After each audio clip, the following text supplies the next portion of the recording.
Hello everyone, welcome back. Today I'm going to do a 1-year review on this jointer planer combo here by Grizzly. If that sounds like something you're interested in, stick around.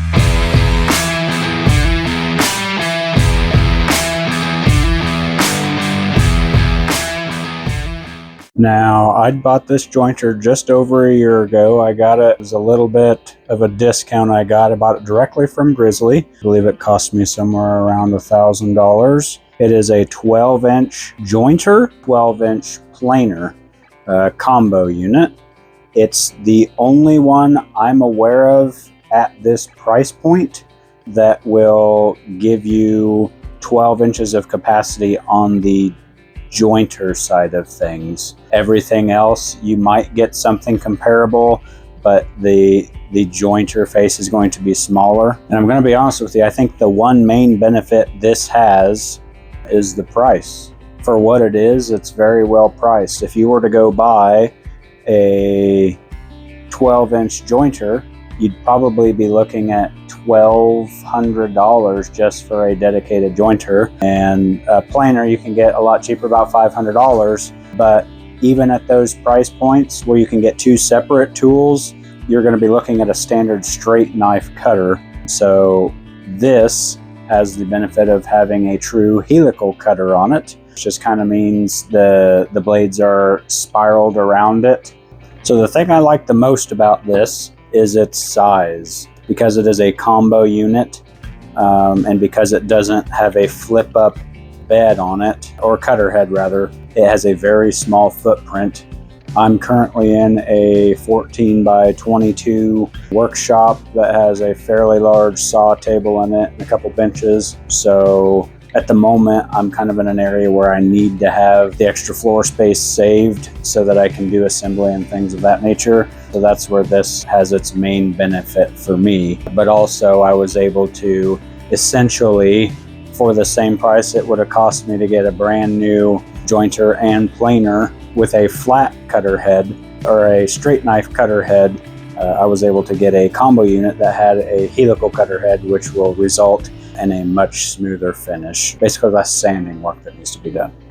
In jointer mode, I'm going to be going from right to left.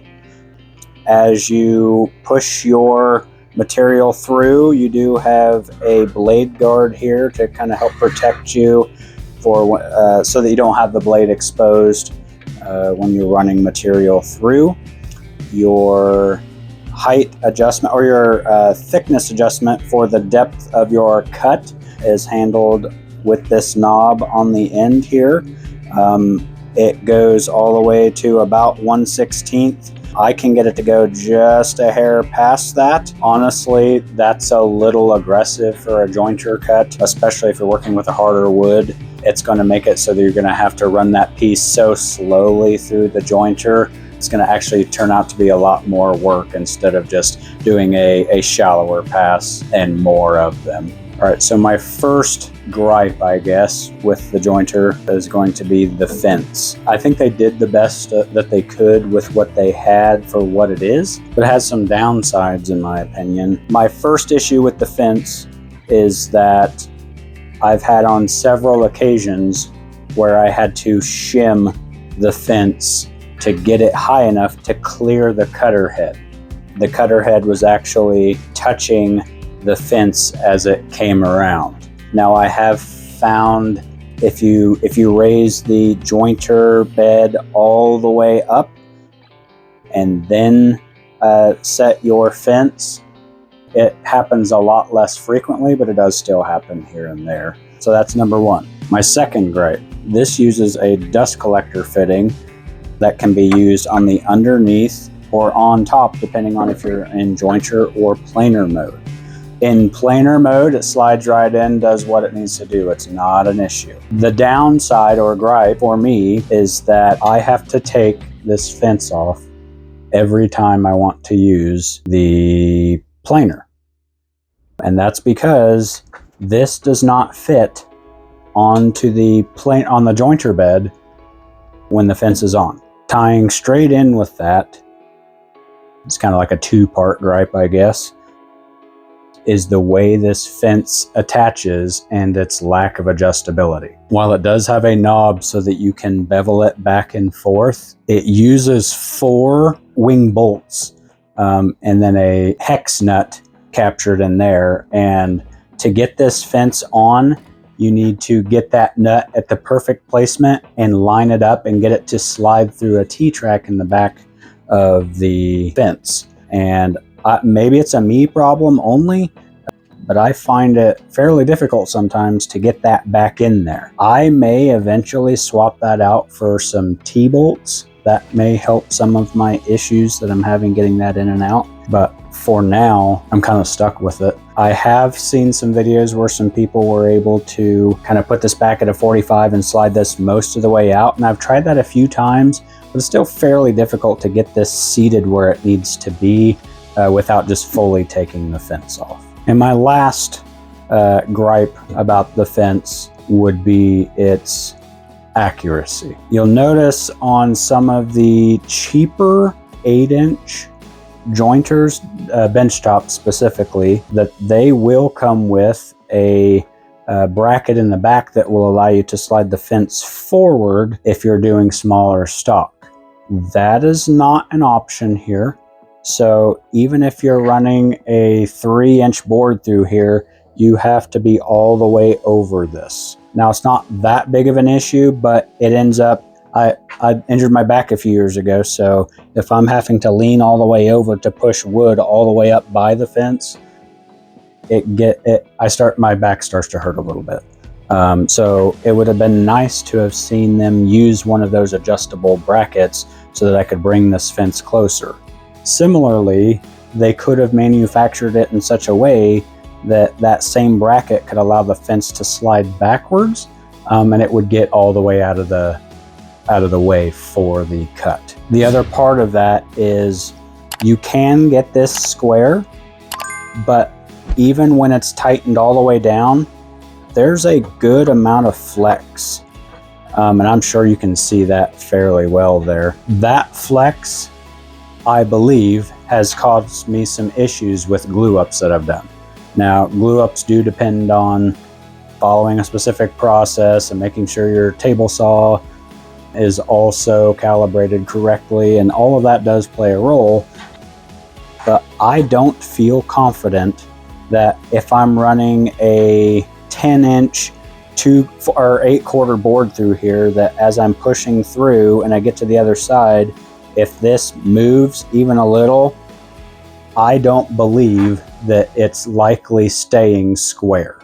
And that's more important when you're running the edge through. So you've only got a couple inches touching the planer bed. So you're putting all of your pressure kind of against this fence to make sure that your edge and face are perfectly 90 degrees to each other. But that has been an issue several times in the past.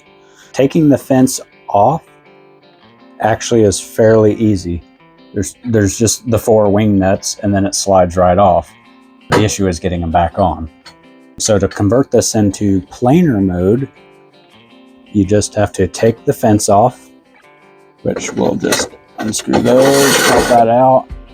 And I do only have 2 in there at the moment. The flex does still occur with 4 in there.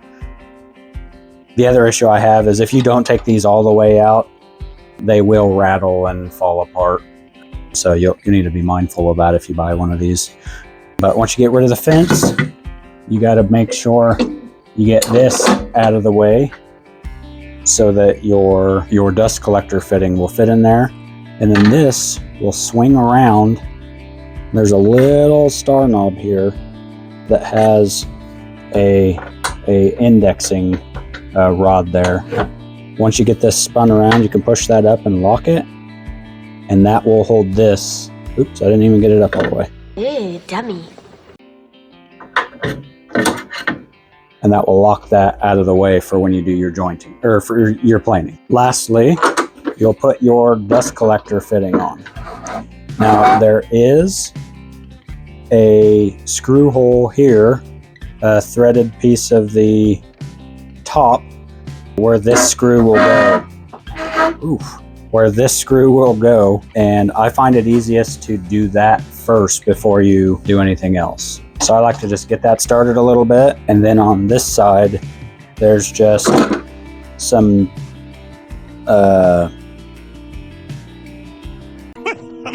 brain fart. What do you even call these? There's just some holes here. Genius. Some keyholes that these both index into.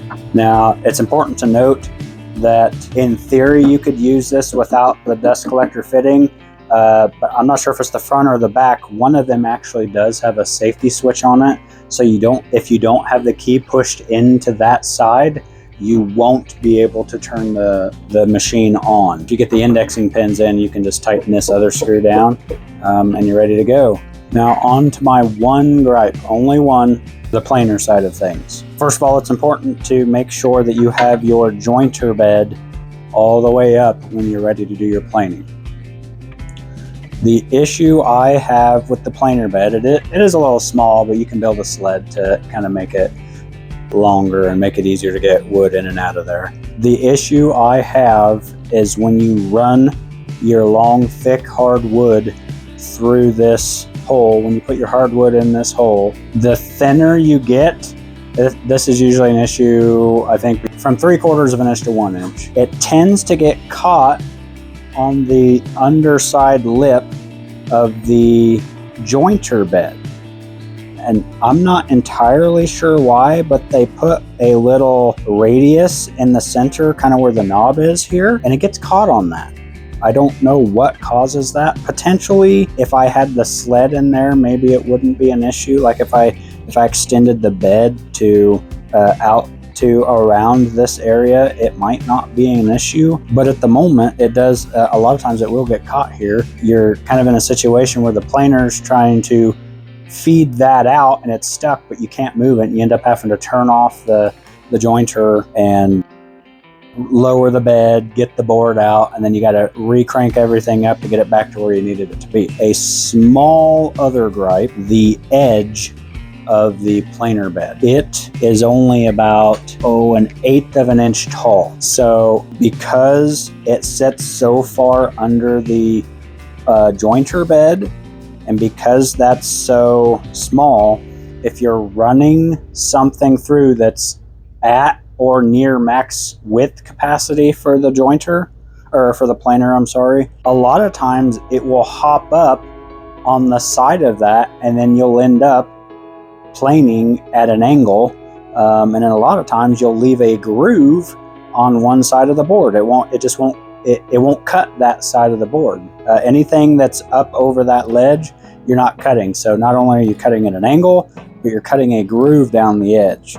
It would have been nice to see them have just a slightly taller edge on that. Now, as far as dust collection goes, this has a 4-inch dust port on it. That doesn't look so big. It does need somewhere between 350, 400 CFM to pull those chips. You could pull this with a shop vac and a reducer, but it's going to fill up very quickly. I did use this for a while with a dust separator in a shop vac. It worked okay, but a shop vac is usually intended for high static pressure situations where you need pick up small dust particles. That's where you would need that pressure. If you're trying to move a large volume of chips, which is what you would get with the jointer or planer, the static pressure is important, but it doesn't need to be nearly as high in that situation. You're looking for more volume of air that you can pull in that situation, which in this case happens to be somewhere around 400 CFM. Now, who do I think this is meant for? I think this is probably best suited for very small workshops. I could potentially say even a larger workshop might get the benefit out of this if they don't have the funds to go with like a helical cutter head, full planer, and full jointer. But again, I think the main benefit of this is it's the cheapest way for jointing and planing together to get into a helical cutter head with that smoother finish. Lastly, would I recommend this, or would I myself buy it again? And the answer to both of those is maybe. There's a lot of things I do like about it. Obviously the footprint is a plus, the jointer bed size is a plus, the helical cutter head is a plus, the ease of rotating a single blade if you get a nick in it instead of replacing the whole blade, things of that nature. I'm not sure if maybe I'm starting to feel like I've outgrown this or not. I want something that I can guarantee great results out of. I've had decent success with this, but again, I do have issues. We know. Let's say 30 to 40% of the time with glue ups, gaps and things of that nature that I can't rule out are at least somewhat attributed to the design of the fence. Outside of the fence design, I think I could probably overlook everything else. And I do think a lot of people would see value out of this. It would be a perfectly fine product for most people. That's my 2.5 cents on this Grizzly G0959 jointer planer combo 12-inch. If you liked this episode, or if you want to see more videos like this, go ahead and hit the like button, subscribe if you like what I'm doing here, and I will catch you on the next one.